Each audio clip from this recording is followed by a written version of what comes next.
বিভিন্ন রকম ন্যাচারাল ট্রিটমেন্টের মধ্যে একটি খুব এফেক্টিভ ট্রিটমেন্ট হলো অ্যারোমা থেরাপি। আজকের ভিডিওতে আমরা অ্যারোমা থেরাপির বেনিফিট সম্পর্কে জানব। নমস্কার, আমি মিঠু। আমার হিলিং জার্নিতে আপনাদের স্বাগত জানাই। এই ট্রিটমেন্টে প্রয়োজন অনুযায়ী বিভিন্ন রকমের অ্যারোমা অয়েল ইউজ করা হয়। এই অ্যারোমা অয়েলের স্মেল আমাদের নিঃশ্বাসের মাধ্যমে প্রথমে রেসপিরেটরি সিস্টেমে পৌঁছায়, সেখান থেকে বিভিন্ন বডি অর্গানে ছড়িয়ে গিয়ে সেগুলিকে হিল করে। আবার আমাদের শরীরের মধ্যে অবস্থিত চক্রগুলিকেও ব্যালেন্স করতে হেল্প করে। এগুলি আমরা স্নানের জলে মিক্স করে ইউজ করতে পারি। অ্যারোমা অয়েলগুলি ভীষণ কনসেন্ট্রেটেড হয়, তাই কেরিয়ার অয়েলের সাথে ডাইলিউট করে নিয়ে মাসাজের জন্যও ব্যবহার করা যেতে পারে।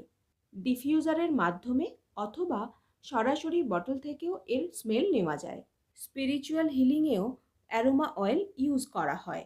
আসুন কয়েকটি অ্যারোমা অয়েল সম্পর্কে জেনে নিই যেগুলি ভীষণ পপুলার। Firstly, lavender oil.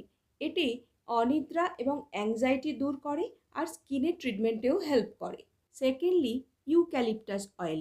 এটি কাটাছড়া ঠিক করে, আবার অ্যান্টিভাইরাল, অ্যান্টিফাঙ্গাল, অ্যান্টিব্যাকটেরিয়াল হিসাবেও পরিচিত। Thirdly, tea tree oil. এটা স্কিন এবং হেয়ার ট্রিটমেন্টে ইউজ হয়, আবার ইনফেকশনের জন্যও কাজে লাগে। ফোর্থ হলো রোজ অয়েল। এটা স্কিনকে রেজুভিনেট করে, স্ট্রেস রিলিজ করে, আবার শুক্র গ্রহকেও মজবুত করে। নেক্সট হলো স্যান্ডেলউড অয়েল। এটা অ্যান্টি এজিং, অ্যান্টিঅক্সিডেন্ট এবং মাইন্ড হিলিংয়ের জন্য হেল্পফুল, আবার রাহু গ্রহকেও শান্ত করে। আপনারা নিজেদের প্রয়োজন অনুযায়ী বিশেষজ্ঞের পরামর্শ নিয়ে এই অয়েলগুলি ইউজ করতে পারেন, আর চাইলে আমার গাইডেন্সও নিতে পারেন। এই চ্যানেলের পাশে থাকার জন্য, সাবস্ক্রাইব করার জন্য অসংখ্য ধন্যবাদ।